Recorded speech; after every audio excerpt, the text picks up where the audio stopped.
In the storied history of the Final Fantasy series, there's no game, at least in my experience, more divisive and bitterly debated among fans than the 13th installment. 12 certainly has its detractors, as does 15, believe me, but Square hit a very specific and tender nerve among a large portion of their fan base with this game.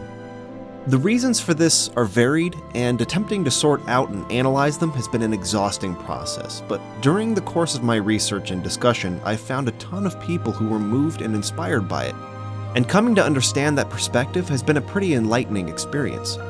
Ultimately, it's an extremely character-focused story, set in a world with an ambitious mythos that continued a trend leading the design philosophy of the series away from tradition, and into this continuing search for a new identity. While a lot of disappointment has been expressed by fans, especially those who have an attachment to the way that Final Fantasy games were made in the 90s, there are still many people who enjoyed the new ideas that were brought to the table. Final Fantasy XIII's development began as early as 2004, just after the Ten-2 team had completed work on their international version. It was then that director Motomo Toriyama and Kazushige Nojima, who had been a scenario writer on Final Fantasy VII, VIII, X, and X-2, began conceiving ideas for the plot and lore of XIII's world, which they would continue to develop for the following year. According to the Ultimania, it was Nojima who devised the mythology and setting that the game would take place in, which ultimately expanded into an entire universe of games Square would put into the works.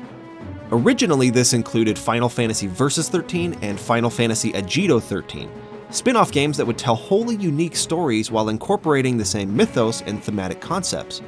Final Fantasy XIII itself, however, was to be the flagship of this new universe, which was formerly designated the Fabula Nova Crystallis, a Latin phrase which translates as the new tale of the crystal. It was director Motomo Toriyama who envisioned the plot for Final Fantasy XIII proper, and Daisuke Watanabe who would take all of his ideas and put them to paper in the final script. With the storytelling in this game, much like his work on Final Fantasy X, Toriyama wanted first and foremost to focus on the characters and the emotional content of the journey they would take as those who were at the mercy of an unjust fate. Initially, Final Fantasy XIII was intended to be released on the PlayStation 2. However, due to the delay of Final Fantasy XII, as well as the incredibly enthusiastic reception of the Final Fantasy VII technical demo, it was decided that the game's development would be moved over to the PS3 and built with Square-Enix's own Crystal Tools engine. As expected, this caused delays during early development, but the hope was that it would speed things up considerably down the line. Unfortunately, due to Crystal Tools requiring tweaks to accommodate a number of other titles, the move to a new engine ended up delaying the project significantly throughout the entire process. This is why when the game was announced at E3 2006, almost everything that was shown in the trailer was purely conceptual, and the final gameplay ended up looking nothing like it. Likewise, Versus 13 was announced alongside it, and similarly only showed artistic concepts rather than an actual playable build of the game. The idea in both cases was that Square was seeking to create games that integrated battle mechanics that were as visually exciting as Advent Children, but it seems actually realizing this within Crystal Tools was nearly impossible. Despite grandiose proposals and ambitious intentions, each of these games were announced before much of the legwork had been done with the actual development, and I find it telling that each of the original 3 Fabula Nova Crystallis games suffered from major setbacks and delays, and subsequently have each received a mixed reception from fans. Only Final Fantasy XIII itself survived the development process while keeping most of its original ideas intact, though it still went through a number of growing pains as well. The reasons for this have been highly speculated, and I don't want to add to the conjecture, but what we do know is that working with the Crystal Tools engine proved to be problematic, especially considering the company's reputation and earnestness to be considered a graphical powerhouse, which was described by Naoki Yoshida as an unhealthy obsession with graphical quality. In addition to this, the largest issue with the game's development seemingly came from a lack of shared vision within the team. In a detailed post-mortem written for Game Developer magazine, Toriyama offered the following quote: "Final Fantasy XIII was first introduced through a concept trailer shown alongside the announcement of the Fabula Nova Crystallis project at E3 2006. The trailer was merely a visual concept, and we had not yet created anything playable at that point. I felt that this trailer set the bar for the quality we were aiming to achieve in terms of battle speed and cutscene imagery, and believed that this sentiment was shared by the rest of the team. However, it became clear that, at the time, there were actually very few members who saw the trailer as a representation of what we wanted to achieve with Final Fantasy XIII. This lack of shared vision became the root of many conflicts that arose later in development. This lack of vision and direction continued until the team was tasked to create a demo that would be released as a package with the Final Fantasy VII Advent Children Blu-ray set in Japan. Apparently, it was within the creation of this demo that the team finally found the clarity they needed to get the project moving again. Even at a late stage of development, we did not agree on key elements of the game, which stemmed from the lack of a cohesive vision, the lack of finalized specs, and the remaining problems with communication between departments. What enabled us to conquer this line of seemingly endless conflicts was the development process for the Final Fantasy XIII demo. Whatever effects creating the demo had on the schedule, once it was complete, we realized that it was just the panacea we needed. With a tangible version of the game that could actually be played, internal debates transitioned from theoretical discussions based solely on abstract concepts to concrete dialogue. With the team finally rallying behind a unanimous vision, Toriyama was able to begin making real progress on the game, and the company pressed forward confidently with a solid release schedule. With a goal to sell 5 million units, Square put together a brilliant marketing plan that catapulted fan anticipation and promised to be a deeply personal and emotionally rich story. I myself was absolutely sold by the game's trailers, which seemed to be delivering everything I was looking for in a Final Fantasy game. When the game finally hit store shelves though, it seemed Final Fantasy XIII was not going to have the same widespread impact that Toriyama was hoping for. Being the first game in the series released on the PS3, he had been aiming to deliver the same quantum leap forward that Final Fantasy VII had provided as the first game on the PS1. Likewise, Final Fantasy X had created a similar impression, taking graphical fidelity to an entirely different level. While there's no doubt that Final Fantasy XIII is among the most visually remarkable games of the platform and is still impressive even today, it was in other areas that fans responded with fierce negative feedback. The story is one of the hottest sources of contention, and for myself, I think that it's fair to say that while the ideas, themes, and concepts are interesting, it's mostly in the execution that people find fault with it. I think the lore of the Fabula Nova Crystallis is really fascinating. The basic scenario and the intentions for the character arcs are also, on paper, really good ideas. The notion of this world that is completely dependent on these supernatural, ageless caretakers who can subjugate people on a whim and completely change or destroy their lives is promising, and creates this really believable set of high stakes. It's easy to empathize with that plight, and it's a great setting to start working in creatively.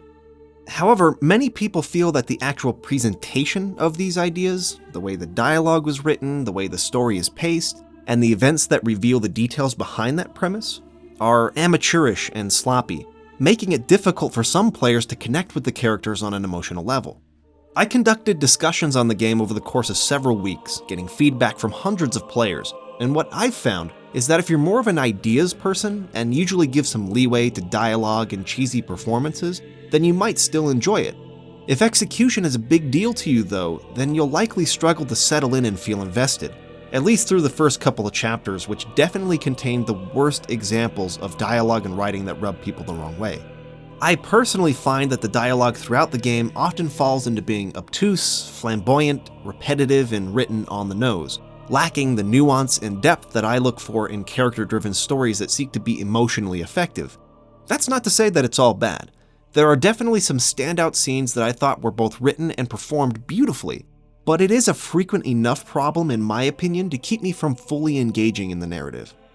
One thing I do want to say though is that the emotional response from those who were disappointed with the game has definitely carried over into exaggerating how bad the execution can be.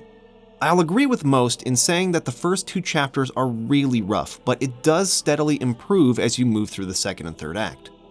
The game does highlight some nice character moments, and gives time for most of the characters to demonstrate gradual change and development. The effectiveness of those scenes can be individually debated, but they are there, something I've heard others claiming is not the case. Unfortunately, this focus on the characters' personal journeys and internal struggles left little time for the writers to do much world building. A lot of that is put into the player's hands to discover on their own, either through closely studying scenes and piecing together their own inferences, or through reading the extensive data logs which continually update with new information about the world and how it operates as you move through the story. Many players have expressed disappointment in this, claiming that in order to truly understand what's happening, you're required to read these data logs rather than having the information present in the exposition and flow of the story itself. I don't agree with that completely, but it is true that the developers relied heavily on the data logs to inform players about the world. That's not to say that they don't have any examples of world building within the scenes, just that there's precious little of it for such a complex universe with rich lore and history. This is a difficult thing for me to analyze because most of the stories that have resonated with me throughout my life have similarly left a lot of the mythology and history to be explained in supplemental works. The Lord of the Rings is an example of this, with the appendices in the Silmarillion that give incredible depth to the world that you never would have known about by only reading the trilogy or The Hobbit. There are many games in this very series that try to walk that line, offering enough world building to hopefully get the players to make sense of the story, while also withholding enough to generate discussion and theory crafting among fans. I'll say that if you're the kind of person who likes to search for answers in ancillary works through discussion with other players or by playing the game multiple times to pick up on things you didn't see before, you might find some satisfaction here. But if you're the kind of person who likes to have a solid understanding of the world and characters after one playthrough, then search for more that can give greater context to the events and increase their impact, something I feel the Silmarillion does really effectively for the Lord of the Rings, then the way the exposition is given in Final Fantasy XIII might frustrate you a bit. Ultimately though, this game's primary focus is on the characters themselves, so your enjoyment of the story will largely depend on whether or not you can sympathize with them.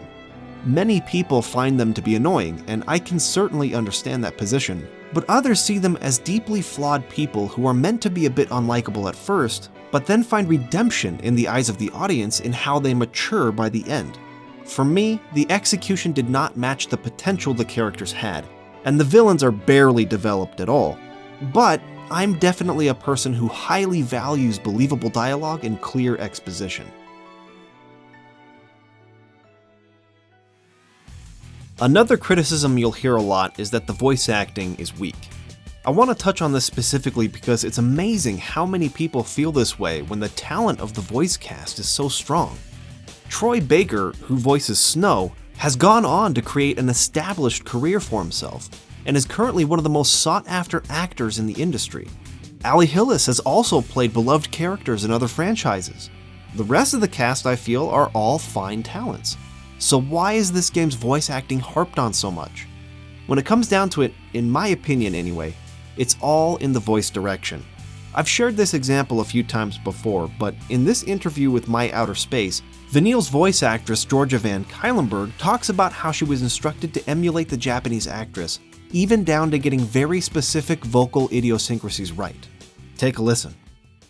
The biggest challenge was getting the sound right. There's a particular sound that Vanille makes that from the minute I walked in, they were like, there's this sound you're gonna need to learn.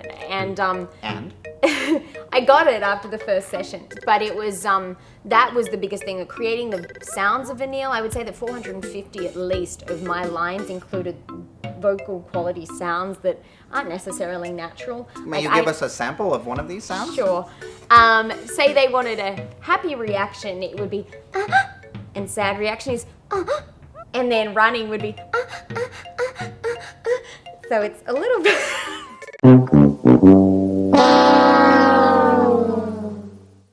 I just so completely, fundamentally disagree with this approach to voice direction. I firmly believe that the actors should be chosen because of their unique interpretations of the characters, and that they should be given freedom to express that in the ways that they find the most natural. Anytime you start asking them to emulate another actor or actress, the performance will begin to lose sincerity. Additionally, there are some pretty massive cultural differences between Japan and English-speaking countries, differences that will come across as abrasive and strange to those who are not familiar with them. And anytime you ask a performer to specifically accentuate those things, it's going to create confusion with the audience. Anytime that happens, it's like the player is experiencing a road bump that briefly takes them out of the story. And I just feel so strongly that those kinds of things should be left out unless they're adding to the purpose of what's being explored thematically with the work. Now, I understand that a lot of times in Japanese localizations, the writing and performances are constricted by the fact that the actors have to try to match the lips of the characters, which in almost every case are animated to sync with the Japanese voiceovers, and that this often accounts for some of the awkwardness. With this game though, they actually went through the trouble of reanimating the lip sync to match the English dialogue, so that really can't be used as an excuse here. When all is said and done though, considering the talent of the English voice cast, I really think the voice direction is the problem, not the actors themselves. Also, did you notice Georgia Van Kylenberg's accent in that interview? Vanille gets all kinds of crap for how strange or fake her accent is, but that's how she talks in real life. That's her real accent. The gameplay mechanics are also a big source of controversy within the fandom, and it's hard to know where to even start with this.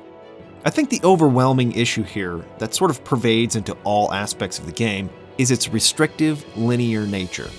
This is true of the field map design and exploration, the character progression system, the battle mechanics for the first 10 chapters or so, and even in who you're allowed to bring into your party. Now, to be fair, for a large portion of the game the characters split up, so you're following only 2 characters at a time. But there are a couple of sections where you have several party members, but no control over either who you bring with you or who you can take direct control over in the battles. I'd like to posit that it's this very heavy level of restriction and lack of choice that was the largest issue with detractors of the game. In every way that you can interact with it for the first 20 hours, you have little to no freedom to explore or experiment, and it really makes you feel like you're on rails in just about every conceivable way. Leveling up your characters in the Crystarium is basically a complete linear path upward and locks you out of advancement until you've progressed to a certain part of the story. Just about every field map up to Chapter 11 is a thin hallway leading forward, with only a few very short branching paths leading to obvious treasure. Now I want to step back for a second and put an idea out there. Considering the content of the story, where a group of people are taken against their will and forced into a cruel fate, could it be true that the developers wanted to instill a similar feeling in the player to link these themes with the gameplay itself? Sure, the player feels limited. Sure, they can't choose their own path or go at their own pace. However, this is also true for the characters in the story, and for a number of people I've talked to, they feel as if there's a strong connection between the narrative and the way the game has to be played. I mean, after all, it's a story about fate. In addition to this, I've heard many defenses for the game's linearity that claim it wouldn't make sense for the player to slow down and visit towns or explore the environment openly. The characters are on the run, being hunted down by the government, and they have a time limit to complete their focus before being transformed into monsters. For these players, it wouldn't fit with the story to have lots of towns to visit, NPCs to interact with, and side quests to engage in, because those activities aren't congruent with the narrative. While this is an interesting interpretation and perfectly valid if you made that connection and it deepened your appreciation for the game, I don't believe this is an intentional, artistic choice on the part of the developers, nor do I ultimately think it's the best way of connecting the player with those themes. When you read interviews with Motomo Toriyama, the reasons why he tends to lean toward linearity in the games he designs becomes clear pretty quickly. In response to criticism from fans, he was quoted as saying, "When you look at most Western RPGs, they just dump you in a big open world and let you do whatever you like. It becomes very difficult to tell a compelling story when you're given that much freedom." Also, in the Final Fantasy XIII scenario Ultimania, he gave this gem of a quote. "The game's linearity was just because depicting towns and so on like we did before was impossible to do on an HD console. It was too much work." I also disagree with the notion that due to the urgent nature of the character's plight, that towns and side quests were simply incompatible. Balancing survival, the need for food, water, and supplies, with the urgency of their focus is one way that entering towns and interacting with NPCs could have been implemented sensibly, and definitely would have injected much needed diversity into the gameplay. Which brings me to my greatest criticism of the game: the complete lack of variety. Let's speak frankly. There's nothing wrong with a game being linear. Linearity in and of itself is not a flaw. The Prince of Persia trilogy on the PS2, Xbox, and GameCube are some of my all-time favorite games, and they are extremely linear. Final Fantasy X, which shares an incredible number of similarities to FF13, is incredibly linear, but also well beloved. So why is it that audiences responded well to FF10, but with contempt toward FF13 over something that is prevalent in both games? The answer lies in pacing and diversity. Consider this. With Final Fantasy X's field maps, you'll encounter NPCs that deliver lore, you'll find minigames that give small breaks from the repetition of fighting battles, you'll find puzzles and mazes to navigate within the trials, and you'll also have the opportunity to engage in the Aeon combat challenges that differ from common battles. The Sands of Time is a game full of hallways. Literally, you're running through castle hallways for the entire game. But what makes it more interesting here? It's the diverse number of ways you can interact with the game. You don't just run forward, there's a lot of platforming involved. Then you'll find yourself stuck in a room looking for a way forward and will need to solve puzzles in order to do so. Then you'll come into a room with a lot of enemies and have to fight them. Then you'll watch cutscenes that tell an engaging story. We now see that this game involves well-designed platforming, puzzle solving, combat, and storytelling, all of which is paced in such a way that you never feel like you're doing just one thing for too long. It mixes up how you interact with it, keeping things feeling fresh and interesting rather than being repetitive and boring. Final Fantasy VII is another great example. Yes, the battles account for the majority of how the player interacts with the game, but it's also full of mini-games that break up the monotony of fighting and introduce some humor and charm that help with the pacing. You can sneak past guards, solve puzzles, fight off enemy motorcyclists, protect wildlife in tactical-style battles, try to fit in with the military marching ceremony, play arcade games at the Gold Saucer, snowboard, shoot down enemy submarines, the list goes on. Of course, I'm not suggesting that FF7's minigames, or FF10's for that matter, are the most amazing ever, and lots of them are downright frustrating. But the point is that there's an attempt being made there to break up the monotony and keep things interesting, which I feel is very important in keeping players engaged. In Final Fantasy XIII, I think it's accurate to say that 90% or more of the gameplay boils down to running forward, fighting, and running forward and fighting. I'm not one of those people who thinks the battle system is bad. I actually think it's pretty good and contains a lot of depth after it finally opens up to you. But even with a good combat system, it's going to start to feel stale if all you do in the game is run and fight. This game desperately needed either minigames, side quests, or meaningful exploration to break up the tedium of battles. There are only 3 total examples in the entire game where they tried to do this, but the diversions in each case were extremely short and totally uninteresting, hardly enough to mix up the gameplay over the course of 50 hours. To accentuate this problem, the dungeons in this game are far too long, agonizingly so in a number of spots. In previous Final Fantasy games, at least for the most part, areas were usually just a few map screens long, maybe something like 5 to 10, 5 to 12, something like that. Dungeons rarely felt like they were overstaying their welcome or dragging on forever, with the exception of, say, final dungeons in the NES titles. That's not the case here. There are 3 areas in particular that I grew extremely frustrated with because they just go on and on and on and on with carbon copy hallways and the same 3 or 4 enemy groupings that you fight and fight for hours. It feels totally excessive and a lot like padding. Producer Yoshinori Kitase touched on this as well. As you know, 13 introduced a completely new battle system. Because it was so new, we wanted to give each player time to get used to it and to get the hang of it. Before, with 13, we just wanted the stages to be quite long, where you have to go quite carefully and slowly, and which would look like very lengthy tutorials, which a lot of people didn't like at all. In trying to keep a balance with the flow of new information and allowing players to get used to the new battle system, the developers here, in my opinion, took it about 1,000 steps too far, providing instead repetitive tasks with almost no variety. This is why I'll continue to claim that the problem with Final Fantasy XIII's gameplay is not with the battle system or the linearity, but with the pacing and diversity. In my view, it's one thing to spend the first couple of chapters, maybe an hour or 2 at the most, limiting the player in order to gradually teach them about all the systems that are in place and how they work.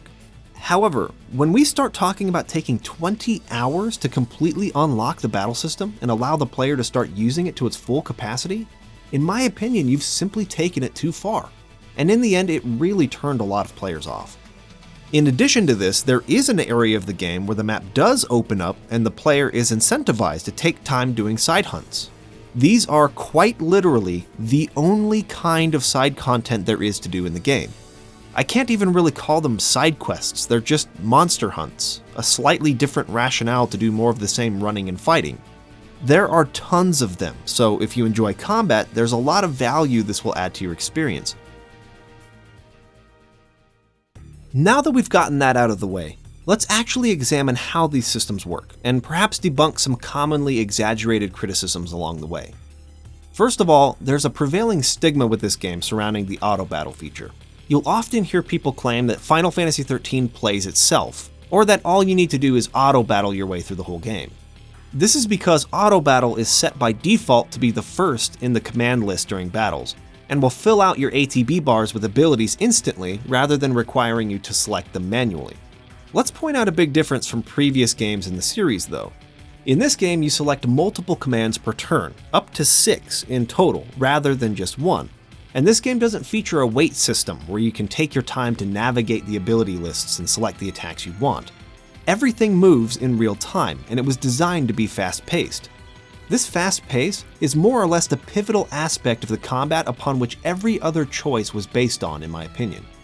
You see, ever since Final Fantasy X, Square has seemed to be on a quest to develop a perfect hybrid system between command-based mechanics and flashy, fast-paced action combat, which is why they kept talking about wanting to create a battle system that looked like Advent Children. At a glance, it seems like a good idea. If you could take the strategy and the tactical implementation that comes from managing a party of characters, each of which you've customized to support one another's strengths and weaknesses, and combine that with exciting, skill-based action battles, you'd have the best of both worlds. Unfortunately, the reality is that it's impossible to actually do this because of the limits of the human brain, and the closer you get to the center of those two very different approaches, the less likely you are to fully satisfy players on either side of the spectrum. Think of it this way. Let's say you're playing Dark Souls, but you have to control 3 characters at the same time. You couldn't even begin the first step of that because moving all 3 characters independently is impossible, much less dodging, blocking, and executing their attacks as well. It's difficult enough to focus on proper timing with one character, much less 2 others at the same time, so developers have to take some of that control away from the player in order to make it manageable. Final Fantasy XIII does this by only allowing you to control one character in battles. The other party members are handled by the AI. Final Fantasy XII was similar, but it also allowed you to switch which party member you controlled at any time. 12 also had an extremely deep gambit system, which gave the player minute supervision over the actions of the AI-controlled party members, essentially allowing the player to tell them exactly how to behave in battle without having to give all those commands in real time. Trying to do so would just be too overwhelming. However, if you wanted to give every party member manual commands, it was still possible, pausing the battles to give yourself enough time to make your selections, which would in turn slow the pace of the battles and make them feel a lot less intense and action-based.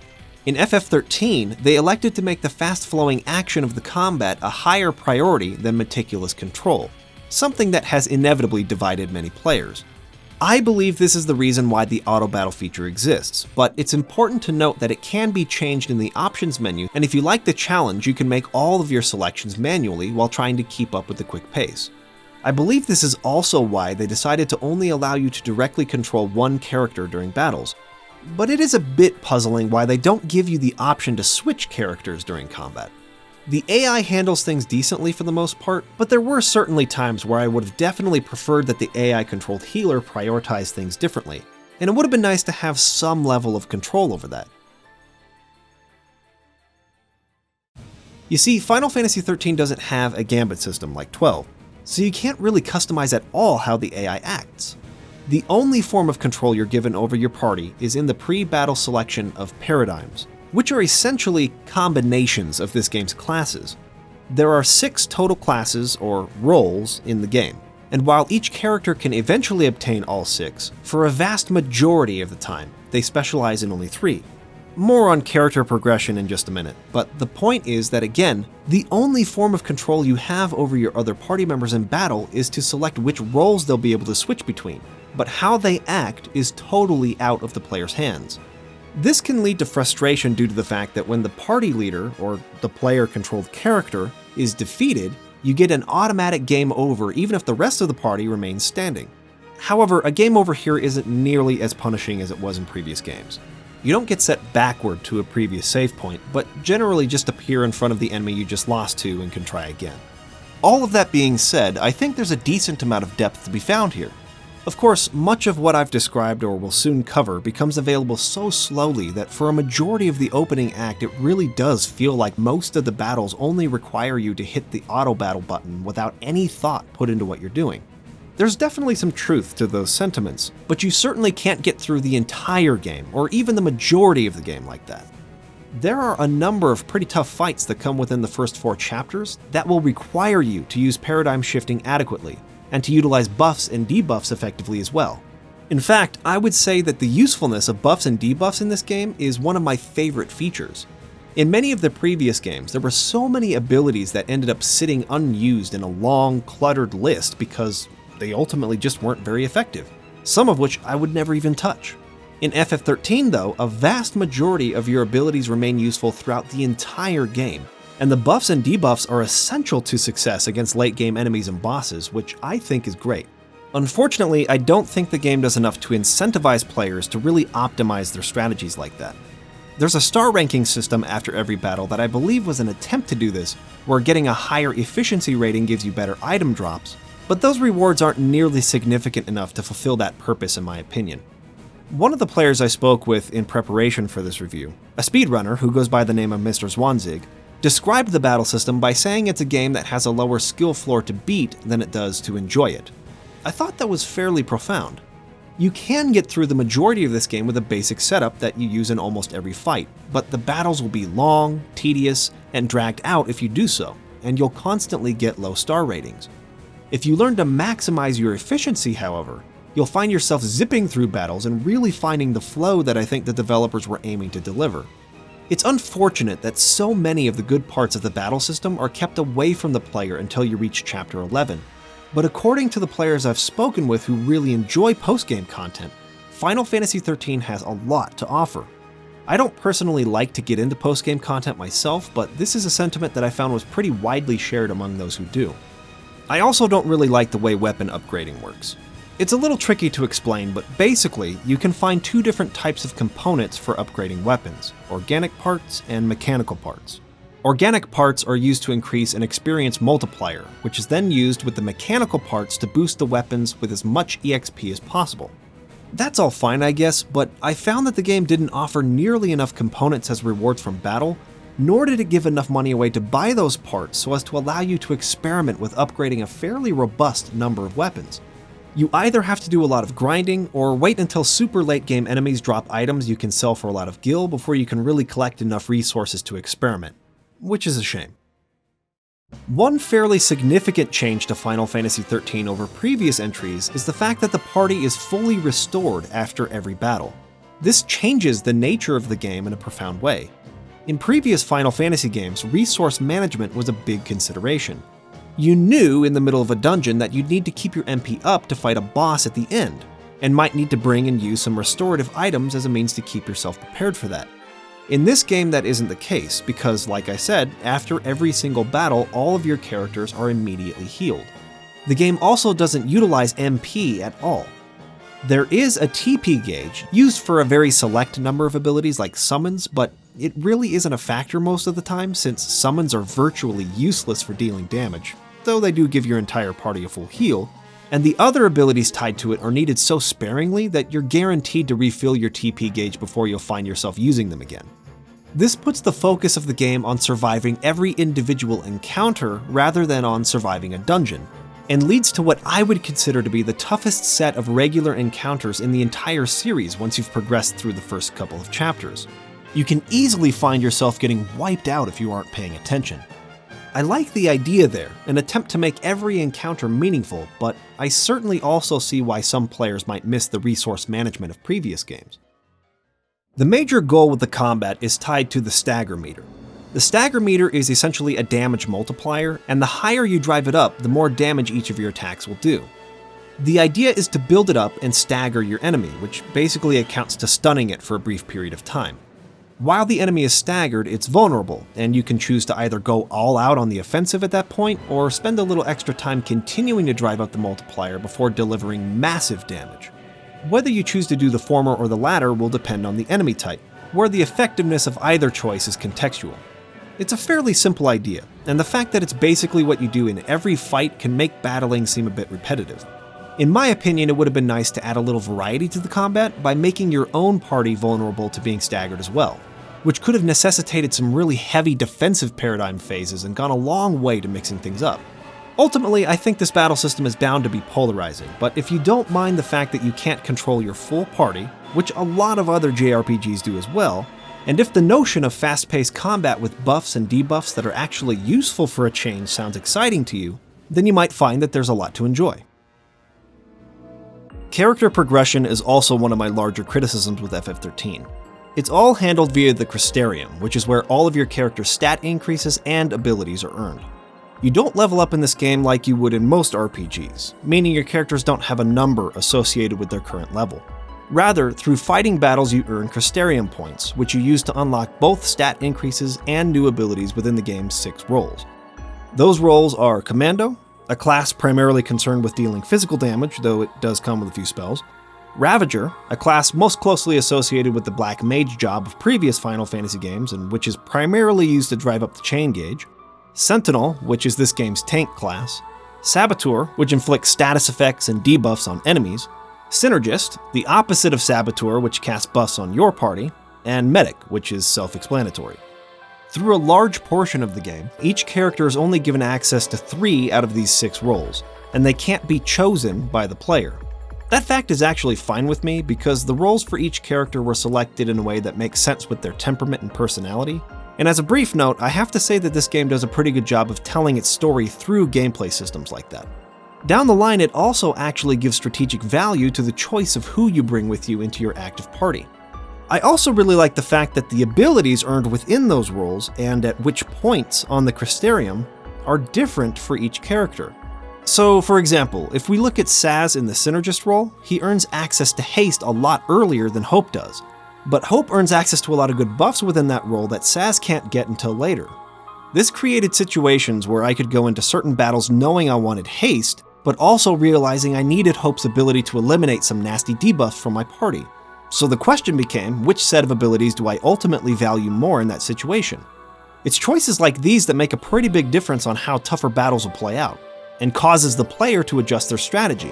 This was definitely a factor for me during the last few chapters, where I would be rolling with a party that was really working for me for a time, then would find myself facing enemies that forced me to make adjustments.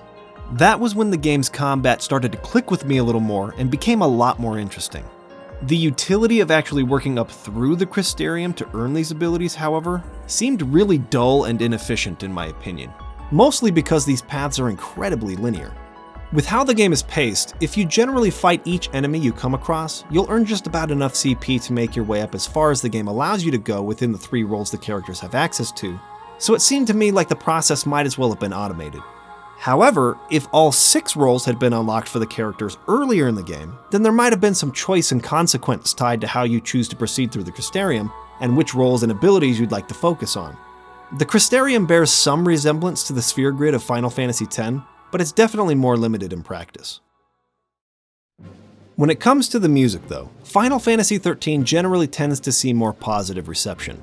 This time around, Masashi Hamauzu was the sole composer after having worked closely with Nobuo Uematsu co-composing Final Fantasy X. When listening to the tracks he wrote for X's soundtrack, I found his style to be very distinct, and it really shines through here as well. There are many, many tracks that are just beautifully moving, but I definitely have some qualms with how some of the music is used within the game. In other words, while I think just about every piece of music in the game is well composed, I'm also really confused by the choices made within certain contexts. In this scene, for example, we have Saz and Vanille talking to each other about the nature of Cocoon's pulse phobia, the ruthlessness of the Sanctum, and their concern for the other party members' safety. If you haven't played the game before, I invite you to imagine what you would assume the music would be like given what's being discussed. Now take a listen to the actual track. Afraid to find out more. gets worse the older you get. I'm terrified of what'll happen. The world probably would be better off without Postal C. I mean, why? Why was this upbeat, jazzy tune inserted here? I understand the track's purpose is to inform us of Saz's personality, but how is this the right moment to tell us that with the music? This isn't a problem for the majority of the game, but it does happen enough in my opinion to make it worth mentioning. Outside of that issue, I think the soundtrack is actually pretty excellent. I really love Hamauzu's use of wide soundscapes, ambient fullness, vocal accompaniment, and bright piano leads, but it's certainly not for everyone. I've seen a sort of growing sentiment, especially among JRPG fans, that strong, memorable melodies are always preferable to ambient music. I'm neither here nor there on that issue. I'm really more concerned about whether the music helps me to identify with the characters and feel what they're feeling. But if you're really not into ambient music, then you might not appreciate this OST as much as previous Final Fantasy games.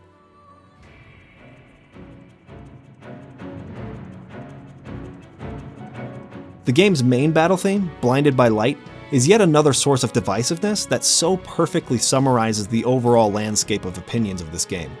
It amazes me how, on the same video, you'll find someone who will say, "Blinded by Light is my favorite regular battle theme in the series," and then another comment stating that the sound of those loud strings swelling up is like nails on a chalkboard to me. It's almost triggering at this point. I really hate that battle theme. I must admit, when those strings kick in, it is rather abrasive. I don't know, I kinda like it though.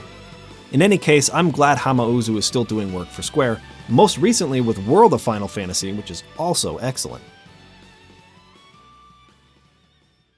While opinions are divided on the quality of Final Fantasy XIII and whether or not it's worthy of the prestige that the series has earned over the years, I find that really diving into it and spending so much time discussing its various features with the audience has given me a newfound understanding of why so many people genuinely love it. I was initially very dismissive of the game when it was first released, but this latest playthrough has opened my eyes a bit, and it's been interesting to see how certain aspects of the game I disliked before I now enjoy, and inversely, several aspects I liked before I dislike now. However, my overall opinion of the weakness of the game's writing and execution hasn't changed, and unfortunately those are things I hold in high priority, but there is a lot that I learned about the battle mechanics and lore that I really appreciate. Overall, I feel that whether you enjoy this game or not will have a lot to do with whether you prioritize execution over ideas when it comes to the story, and whether you'll enjoy the battle system, because there really isn't anything else to do in the game other than fight and move forward. For me, while I enjoyed the battle mechanics and especially loved the usefulness of buffs and debuffs, the incessantly long dungeons made combat feel way too repetitive for my taste. And while the lore and premise of the story is fascinating, I just could not personally connect with the characters due to the awkward writing and delivery. In short, while I can understand why this game offers a lot for those who enjoy it, I ultimately did not enjoy it much myself. I respect and acknowledge that it's a deeper game than I gave it credit for when I first played it, but upon the second playthrough, I found myself more often than not feeling frustrated by the repetitious nature of its design and its lack of freedom and variety. These frustrations didn't help to sweeten what I already felt was sour execution on the part of the storytelling, and ultimately kept me from fully enjoying my experience. Therefore, I'm going to have to give Final Fantasy XIII 2.5 worst birthdays ever out of 5.